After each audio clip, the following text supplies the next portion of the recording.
series called Answering the Skeptic. And we'll go through one by one the kinds of challenges that people meet, and we'll try to explain how to answer them. But today I want to do something entirely different. Imagine a situation like this. There's a train going down a track, and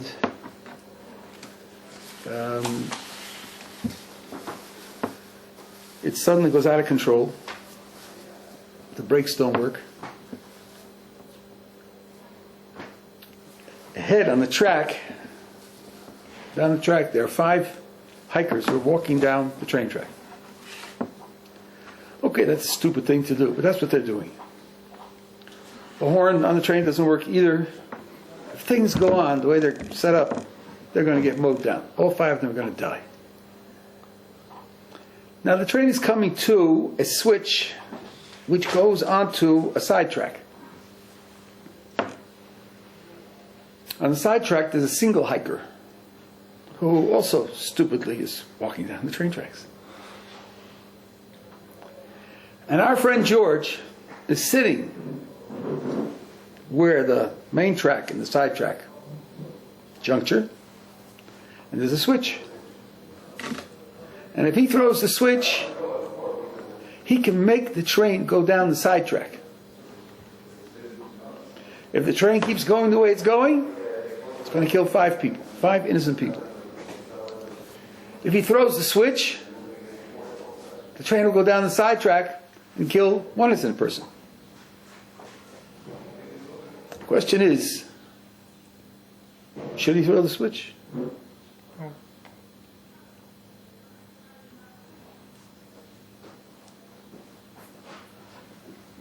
You say no. Does everybody agree he shouldn't throw the switch?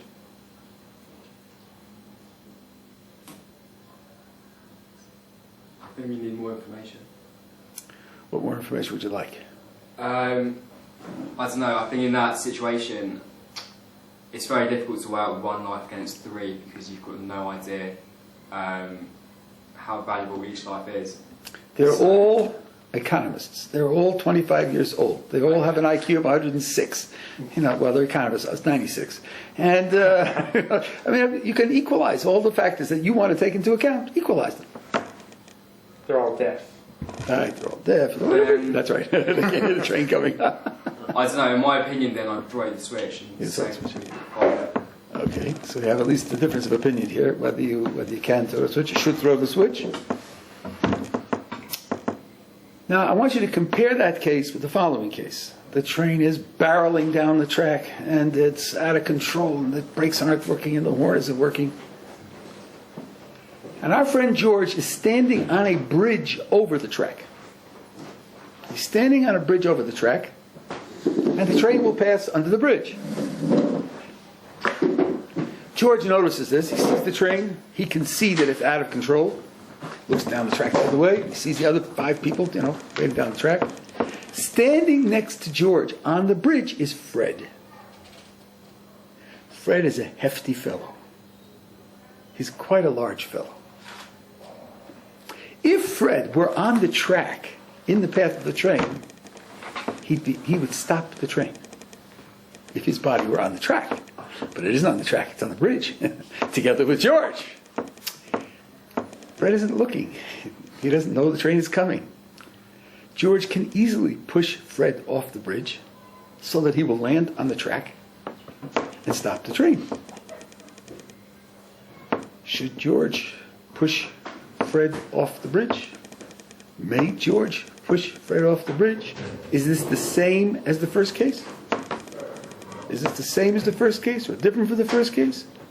I would say it is the same, even though it seems worse, and that's why you probably shouldn't push a switch or push Fred, because if he doesn't meddle in, it's unfortunate, but he didn't do anything to cause that train to hit those 5 people. So even though it's 5-1, by him moving the switch, he's the one causing that 1 person to die.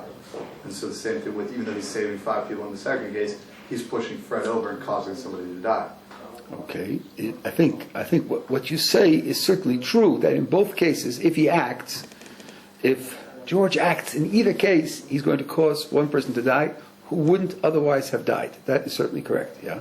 I disagree. I think in that situation, in the first situation with the train and he flips the switch, regardless of whether he flips the switch or not, people are going to die.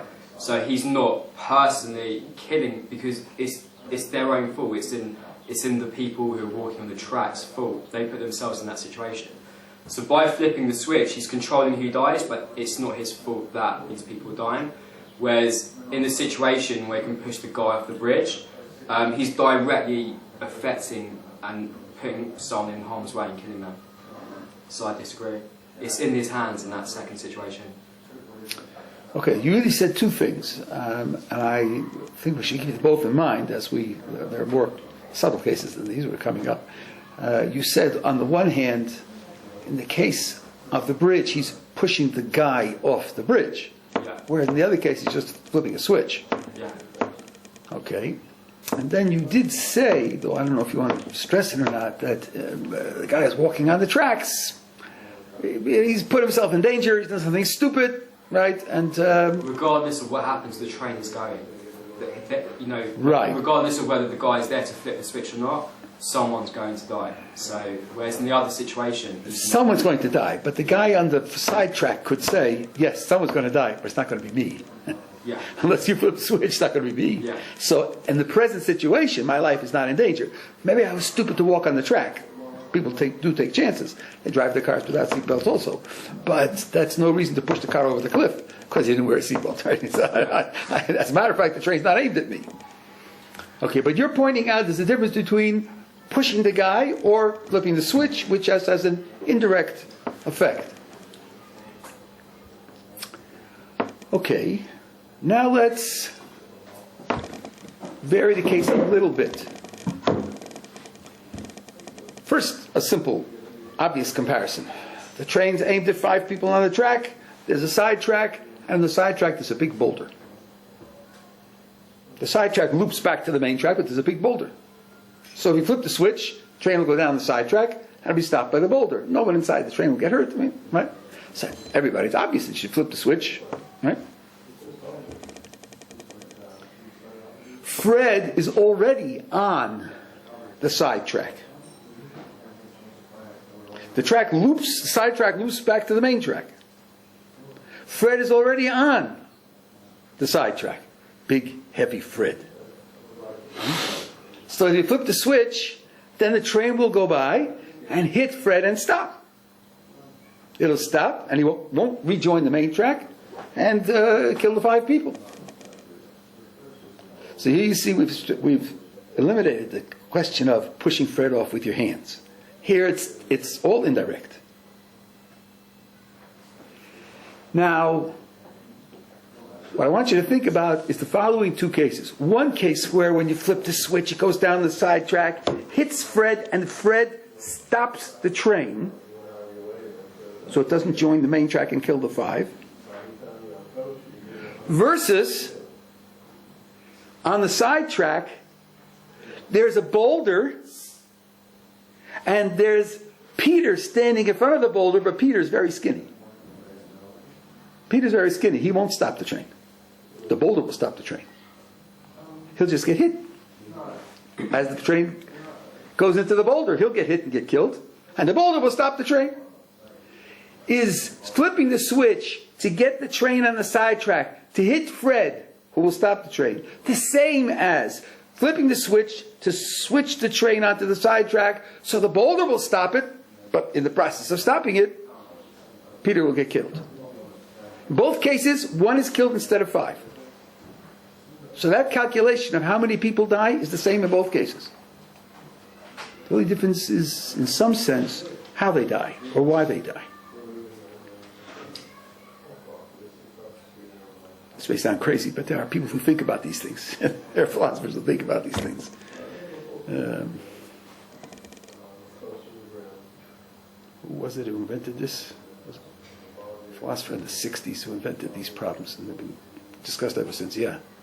Surely in that decision, there's no decision. I mean, either way, someone's going to die. So it doesn't matter regardless of whether you switch, if you press the switch or not. Whereas in the first situation, Let's go back to Fred on the bridge. If you say it's wrong to push Fred off the bridge to stop the train, but it's okay to pull the switch and kill somebody on the side, is the only reason because you're touching Fred? Is that the reason why it's worse? Because your hands come in contact with him? When is Fred not dead on the tracks once you push him off? Yeah, he's dead. So you've killed him. No, maybe not. Maybe not. He's So just going to break a leg. slow mover. Yeah, he's a slow mover. He's going to break a leg. Tie him up and push him off. Since it's all imaginary, you can make it up as In you other like. words, you're not killing him by pushing him off the bridge. Right. That's right. The train will kill him. The train will. The train will kill him. Right. I'll tell you, this survey has been done. There's a fellow who actually put it up on his website, and they got thousands of responses. Most people say, in the first case, you should flip the switch, send it down the side track and kill one, rather than let it go straight and kill five. But you can't push Fred off the bridge. You can't push Fred off the bridge.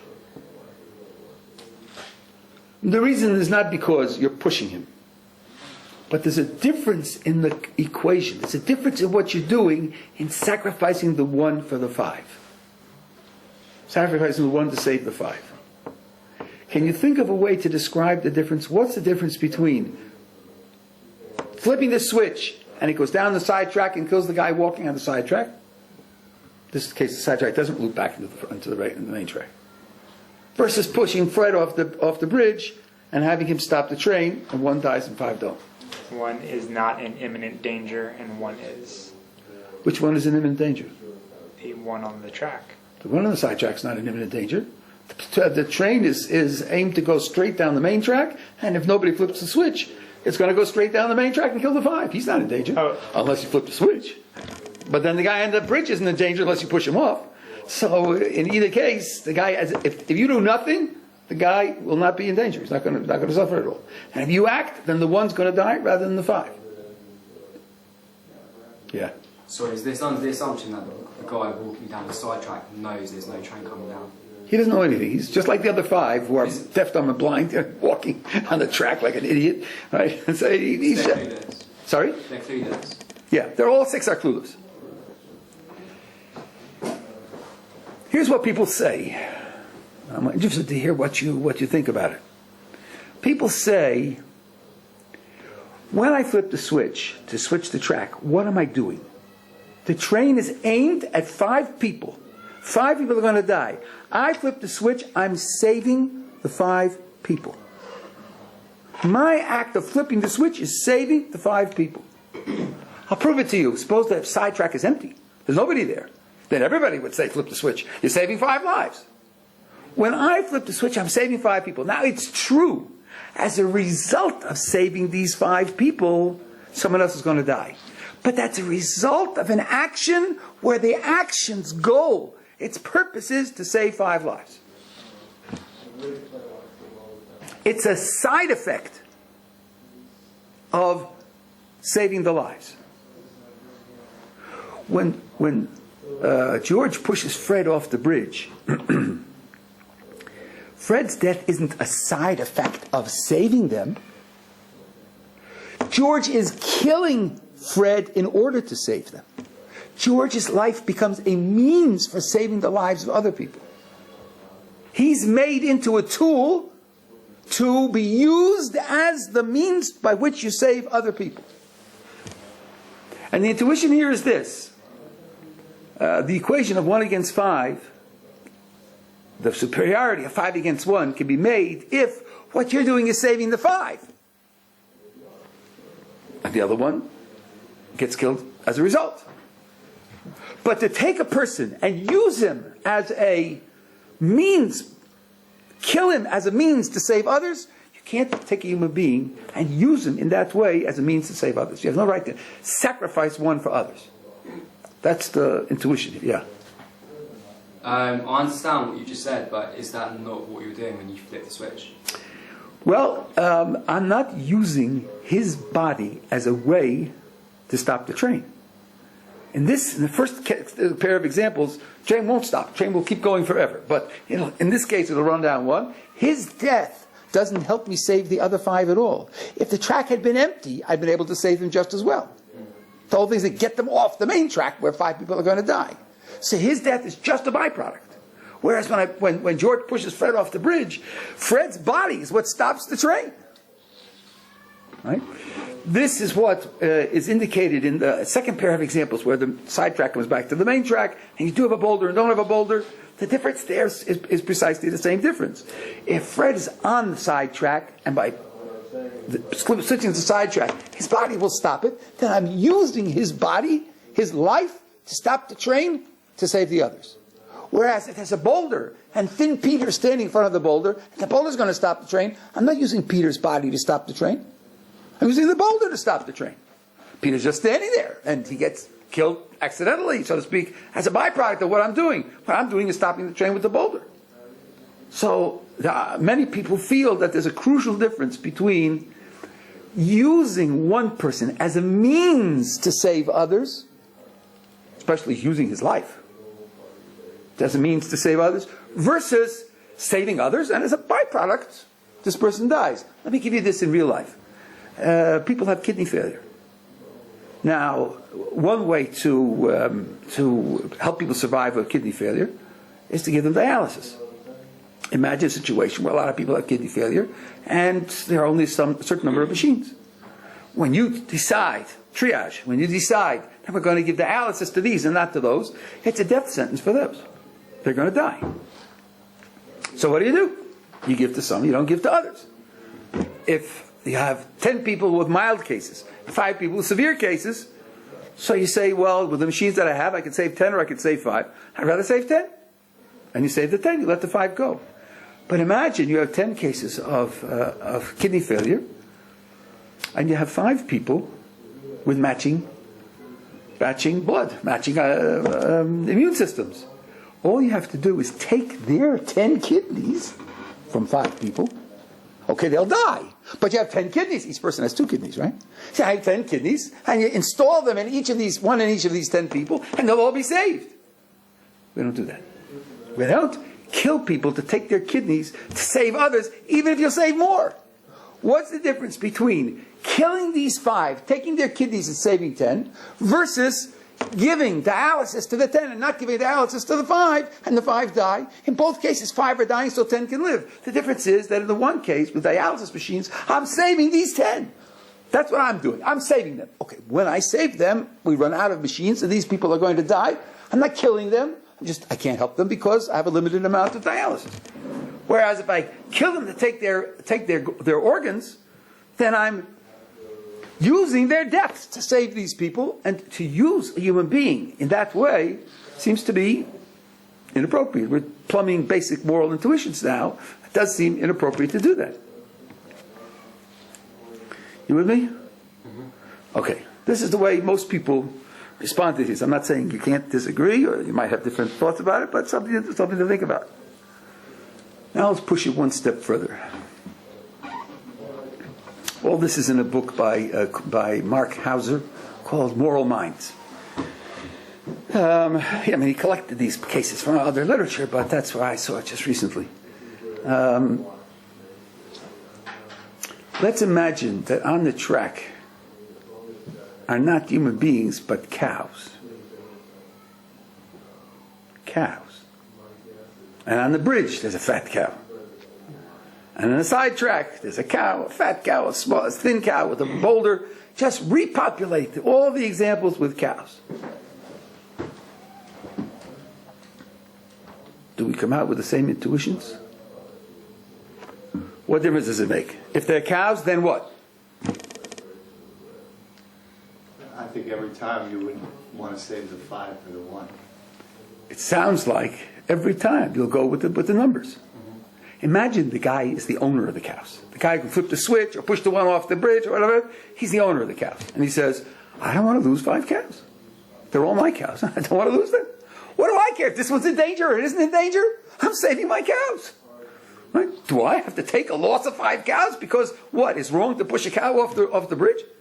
Because it's not presently in danger? Because this way I'm using its death, and that way I'm not using its death? Direct, indirect?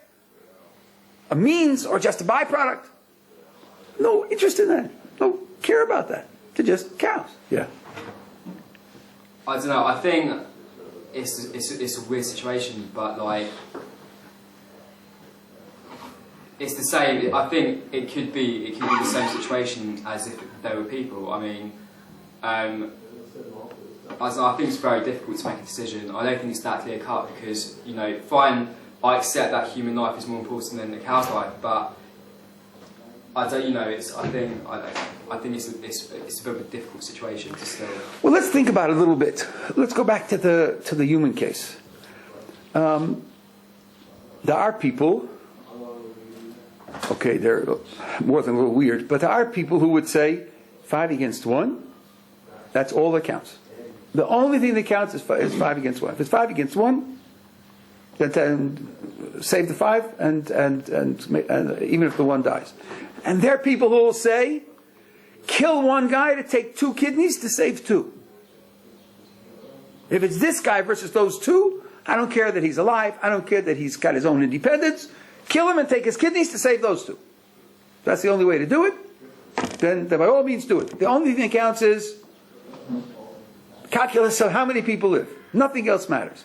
Now, as I said, most people don't agree with that. They distinguish how the person is dying. Why is he dying?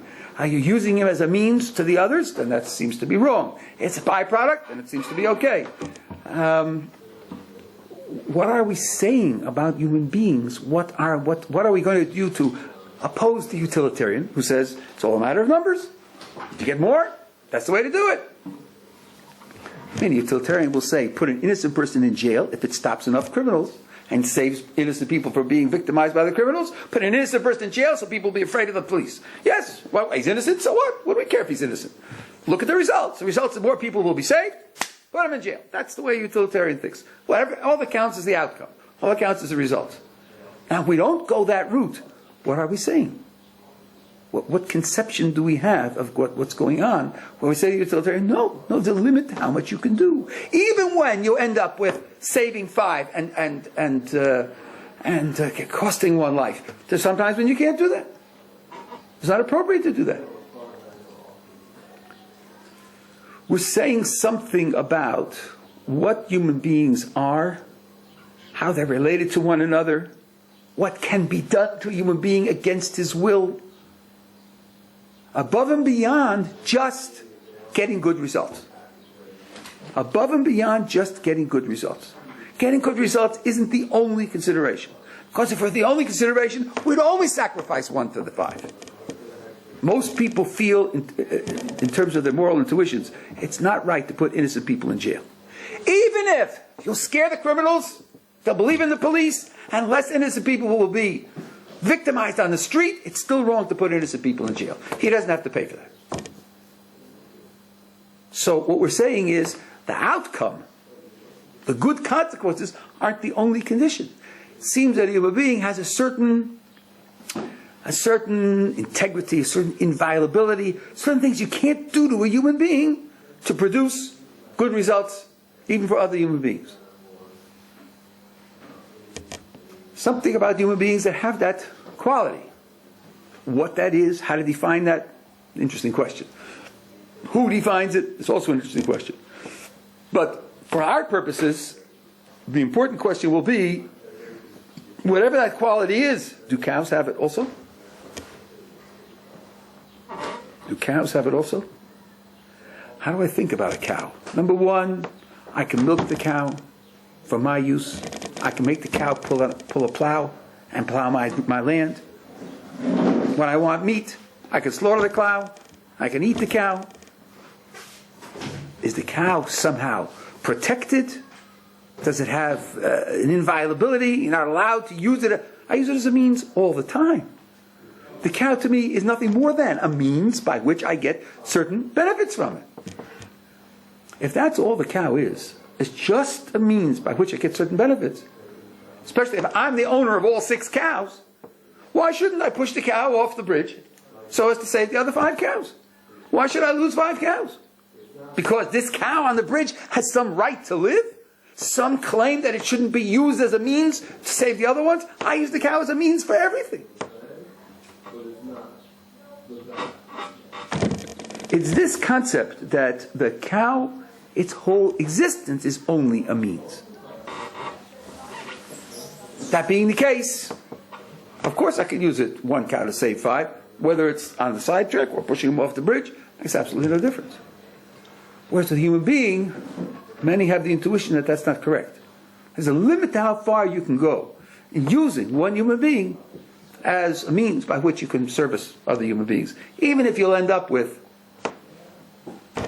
a positive benefit in the long run. One of the standard examples against the utilitarian idea is you have 10 people on a desert island. They're marooned, out of touch with humanity. No one is ever going to go there. No one's ever going to find out about them. They have no cell phones, no GPS, nothing. They're out. And they're going to die there, and no one's ever going to find out about them. They're totally isolated. And 9 of them would get considerable pleasure out of torturing the 10th. Mild torture. Mild torture. They'll shoot bullets at his feet, and they'll have to dance until he drops, and they'll get tremendous pleasure out of torturing the 10th guy. Is it permissible for them to torture the 10th guy? Listen to the answer of the utilitarian. They're obligated to torture the 10th guy. Because you should produce as much pleasure as possible. Produce as much happiness as possible. The maximum happiness will be getting, for the group of 10, the maximum happiness will be when 9 torture the 10th. So they're obligated to torture him. Most people, when they hear that, say, well, too bad for you utilitarians. You're just out of the running. That's ridiculous. Ridiculous answer. Why? Because one person can't be made a means to other people's enjoyment. You're not allowed to do that to a person. It's morally gross to use a human being that way. This is the intuition that using a human being just for the good you can get out of him is not morally appropriate. But if you have a cow, that's the way we relate to cows. We relate to cows across the board that way. That would mean that the way we think about cows morally is qualitatively different from the way we think about human beings. I stress this because there are people who think that cows have a claim on a person's morality. Indeed, he thinks, I'm referring to Peter Singer at Princeton, who happens to be Jewish, more's the pity, who thinks that the only qualification for moral consideration is the capacity to suffer. The only thing that matters is that it can suffer. And it has a claim on you not making it suffer. And making something suffer is evil. It makes no difference whether it's a human being or a cow or whatever can suffer. And cows can definitely suffer. I think that the trolley cases indicate to us that we don't think of cows that way. We don't give them equal moral consideration on the grounds that they can suffer. He goes so far as to say that if a person's house is burning down, and inside the house is this person's child and his pet dog, and he can only save one, he's duty bound to save the dog and let his child die. Why? Because a pet dog is imprisoned unjustly. You have no right to imprison an animal for your pleasure.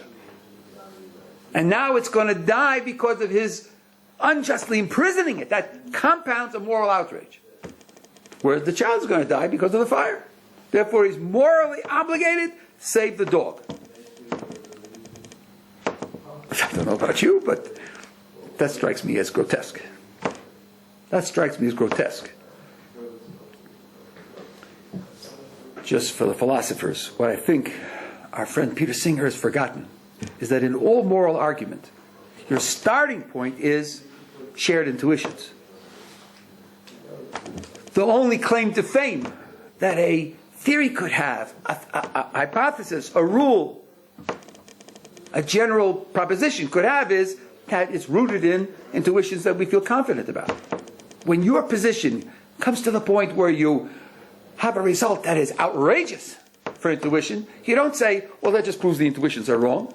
If you say that, you have no basis for your position in the first place. This case of the desert island, one of the early utilitarians, J.J.C. Smart, good philosophers of the 20th century, who was a committed utilitarian, said, yeah, it's right to torture the 10th guy. You do have an obligation to torture the 10th guy. Well, he was hooted down.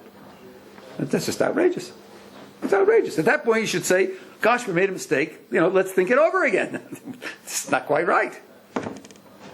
And it's right to hoot him down. Because there's nothing, utilitarianism wasn't given by God. It's not written in stone. Its only claim to fame is, I think like a utilitarian. I can understand a lot of the judgments that I make. I can organize them. I can explain them. When you come to outrageous examples, then you have to say, so it goes as far as it goes, but it doesn't cover the whole ground. Do you want to raise a question? Yeah, I was about to ask Peter Singer, what value does a dog's freedom have? Like, if you're imprisoning a dog, if that's so unjust, what would the dog do with its freedom that makes its freedom so valuable? That it's so unjust to imprison it? From his perspective, I don't know. And I guess the assumption is that it is restricted in ways that deny it the ability to get the pleasures that it could get if it were free. Because he's a utilitarian. Right, And so it'll have to cash itself out in pleasures. I suppose if you're a very benevolent owner and made sure that he had as much or more pleasure as your pet than he has as any other, then it wouldn't be unjust. Well, some people are like that. I'm sure there are. I guess he's assuming that that's not so. I think it's a nice observation. Right, it's a nice observation. Yeah. nothing. Just kind of. Okay. Yeah. If you replace the cow into the case of the people on the island, so they're all on the desert island with the cow, and they would all get pleasure out of torturing the cow, that the cow being a means to an end is only goes so far. I'm assuming that we wouldn't condone it, that everybody's going to get pleasure from torturing the cow, so they have the obligation to torture the cow. Because it is just a cow, but at the same time. It's an interesting question. There are two offshoots. That's one of them. How far do we feel that it's morally appropriate to make use of an animal for our purposes? We don't take account of the animal's efforts, its sweat. If it's hard for the animal to pull the plow, maybe even the harness of the plow cuts into its flesh and it suffers some pain, I think that as long as it's producing a direct result, and there's no more efficient way to produce a direct result, I think we don't take account of the pain of the cow. Now you're talking about torture. I'll offer a thought here, but I've thought about this and I don't have a settled opinion on it. Another problem with utilitarianism. One problem is you can't use people as means to other people's pleasure when you're violating their basic rights. Another problem with utilitarianism is not all pleasures count equally. There's some pleasures that don't count at all. I don't want to put them in the equation. In particular, the pleasures of a sadist. It's not just that, well, he's going to torture these guys, so now let's see, there's all their pain and his pleasure. Their pain outweighs his pleasure, so it's not as big enough as to justify torturing them. That's not the point. The point is, the pleasure that's received from torturing others is a morally illicit pleasure. It's a morally wrong pleasure. I don't want to put that in the equation at all. It doesn't count positively for an option that more sadists get satisfied if I pursue this option. Sadist pleasures count for zero in moral terms, whereas the utilitarian can't justify that. I'm inclined to think that when you talk about torturing an animal, this is what they say about bullfights. And in bullfights, it's not just torturing the animal. There is a certain amount of skill involved. Some bullfighters do get killed in the ring. Right? And so it's developing you in skill and everything else. Even so, many people feel that the pain of the animal isn't worth it because what people are getting a charge out of is fooling the animal and then killing the animal, and that's a kind of sadism. Even though it's sadism vis-a-vis animals, but it's the animal's pain in particular that's causing the pleasure of the human being. At that point, the pleasure is not a pleasure that should count morally. Whereas, if you're experimenting on a new chemical, and the question is, what does that chemical do to consciousness? Or what does it do to muscle control? And you give it to a rat, and the rat suffers distortions of consciousness, or starvation, or whatever it is. At that point, you can't get the results without the pain of the animal. You feel you would certainly do it without the pain of the animal if you could. You just can't. So then your use of the pain of the animal is not for something that's morally objectionable, like sadistic pleasure. So I'm inclined to think that's what's going on there, though I'm not totally settled in my mind. But I think it's a good question. Yeah. I think the way utilitarians tried to combat that by saying, look, if a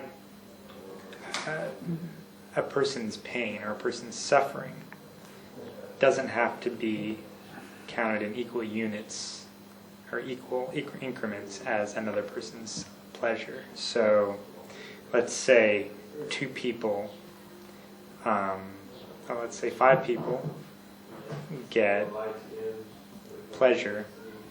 each 1 unit of pleasure from torturing 1 person. So that adds up to a total of 5 units of pleasure. Now, the tortured person doesn't have 1 unit of pain. Let's say he has 7 units of pain or 10 units of pain, in which case the obvious answer to the problem is, well, the person who is experiencing, even though it's 1 person, he's experiencing more collective pain than the But it doesn't. You're right. You could work it out that way in such a case. But that's why I tried 9 to 1. And it's unrealistic to think that the amount of pain that he's suffering is going to outweigh the pleasure of 9 people. I wouldn't say that. I mean, I would say that the pleasure of those 9 people is relatively small. Well, maybe the pain of the torture is small also. Maybe it's a trivial torture. Maybe they get to, Right. you could just say they have a huge, immense amount of pleasure from seeing people. Or maybe, like the Roman gladiators, you have tens of thousands of people in the stands. That multiplies by a lot. Right? My point is that to elicit the moral intuition, you can't just make up the facts. The point of the moral intuition is based on an imaginary case. Imagine that the amount of pleasure that the sadists get outweighs the amount of pain that the victim gets. Does that make it okay? The utilitarian has to say yes. My moral intuition tells me that the amount of pleasure the sadist gets counts for 0. It counts for 0. Morally, it has no purchase whatsoever. Well, the utilitarian might not even have a problem with that. I don't see how he can. Because let's not say 0, but such an infinitesimal fraction when compared to the suffering of 1 person. Look, all utilitarianism is based on the ability to make interpersonal comparisons. Otherwise, you can't make social choices. Right? Now, if you have 50,000 people in the stands, and let's say the guy ends up not injured, he's just got to run around until he's exhausted, right? And you force him to do that against his will, right? The ecstasy of the people, and they're all betting, and then they come out and they put their parasols and they pose for the cameras. So it's quite reasonable to think, in psychological terms, some total of 50,000 people's pleasure outweighs the pain that this guy suffers. And if you do that, the fact that it's a vicious pleasure, for a utilitarian, can't count for anything because he doesn't have the moral category of vicious to condemn it with. For him, all moral categories are made on a calculation of pleasure and pain. And I think our moral intuition is that those pleasures count for nothing morally because they're vicious pleasures. That's where I think the utilitarian makes, that's the second fundamental mistake, yeah.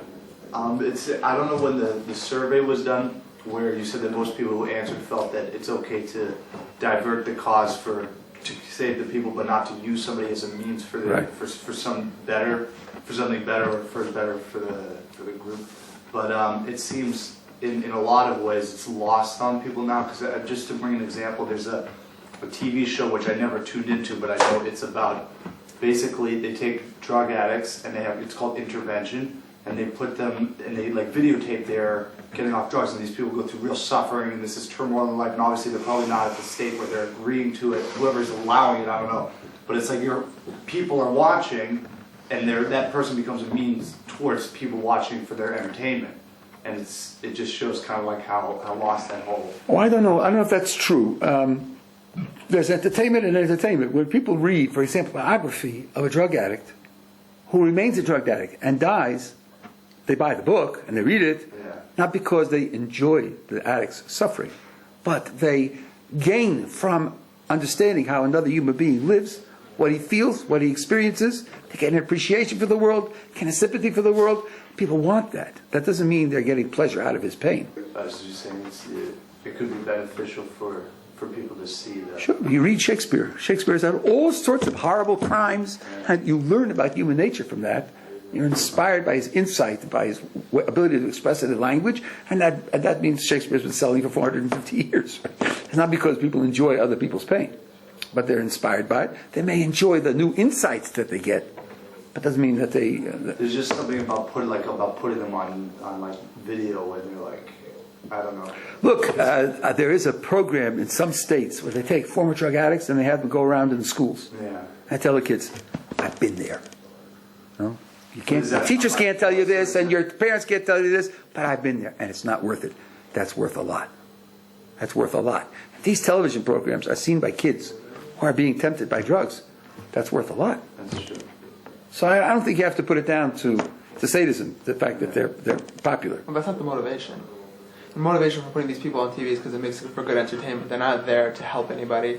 They're there to make money, and this is what sells. Well, I agree, but then the question is, why is it entertaining? Entertainment just means I want to see it. Why do people go to horror films?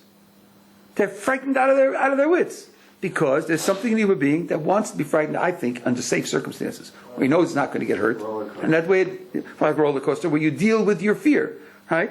I don't think he's getting pleasure out of seeing the ghouls on the screen, but it has a certain psychological effect on him that he wants. Right? That doesn't mean that he's getting sadistic pleasure. It's very interesting. People talk about beautiful art in a way that's very, very misleading. Art is supposed to have an effect on a person, and it may have nothing to do with beauty. A lot of Picasso's works aren't beautiful at all. Some of them are shocking. Guernica, which is a picture of the Spanish Civil War, is horrific. Horrific. People being slaughtered and so on and so on. People go to museums. They're not there to get sadistic pleasure out of seeing people suffer. They see a rendition of a historical event, and that rendition causes them to grasp it in a certain way, to relate to it in a certain way. It enriches their understanding of the world. That's entertaining in the sense that they want it. It doesn't mean that they're getting pleasure out of seeing other people suffer. Entertaining just means that people will pay to get it. So I don't think that's... Anyway, I think that from our point of view, human being a creature, being created by God, given a soul, and that soul has certain things that it needs to accomplish in the world. And the question is, how should those things be accomplished? The utilitarian calculus doesn't even start. We don't measure the value of a life or a social policy by the number of wads of bubblegum he chewed, or how many ice cream cones he had, or how many skiing trips he had. That doesn't make a life a good life, a productive life, a successful life. From our point of view, if there is any utility, it's going to be an offshoot of something else. Yes, happiness is important because happiness enables a person to do other things that are important. But happiness in and of itself, it's not something which we have as in this world anyway. I'm not talking about the world to come, but in this world, it's not the beginning of a calculation. Maybe with this background, I haven't got time to do it in detail now, but you can begin to understand following law which we have. Imagine that a group of marauders have surrounded a city. The city population is all Jewish. And the marauders say, we're going to kill all of you. We don't like Jews. We're going to kill all of you. Unless you give us Fred. Give us Fred, we'll only kill Fred. If you don't kill us, Fred, we're going to kill all of you, including Fred. Now this is a difficult case, because if you decide to hand Fred over, you're not using him as a means to save the rest. Because even if you don't hand him over, he's going to die. When they don't specify Fred, everybody agrees for sure you can't hand him over. For a reason similar to the trolley. You can't use Fred as a means by which to save the others. You have no right to do that. How did you pick him up? How did you pick him out? What makes him more vulnerable than anybody else? But suppose they specify who Fred is. This is a machlokes in the Gemara, difference of opinion, a Rambam, Hoskins, for reasons that have to be discussed, that you can't hand them over even in that case. You can't use him as a means, even if the alternative is that everyone's going to die, including Fred. A human being can't be used as a means to save other human beings.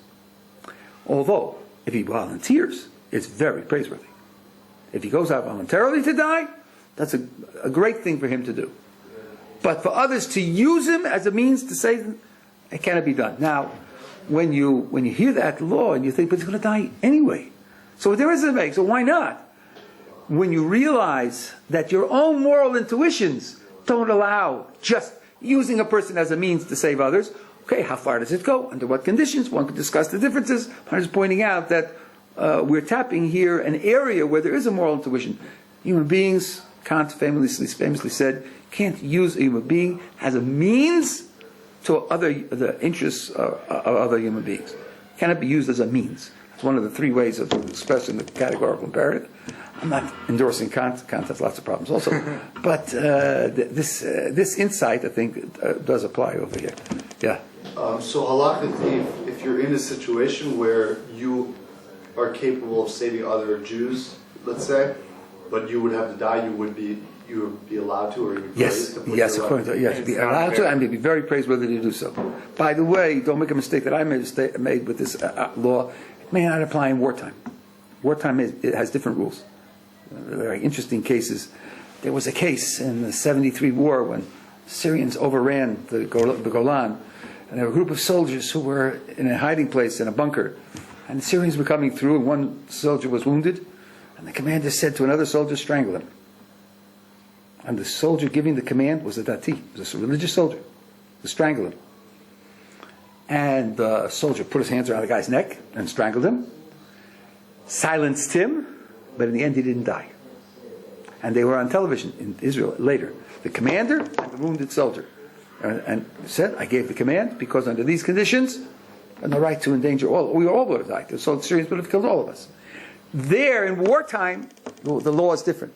In wartime, you can sacrifice one to save the others. When you send a patrol off as a diversion to draw enemy fire, you're sending them out to die. So as to protect the main group. That's part of war strategy. So the rules in wartime don't have the same. So why is like a pogrom where you have a group of people raiding let's say a Jewish town, which the machlokes was about, right? Yeah. Why is that not the same as wartime?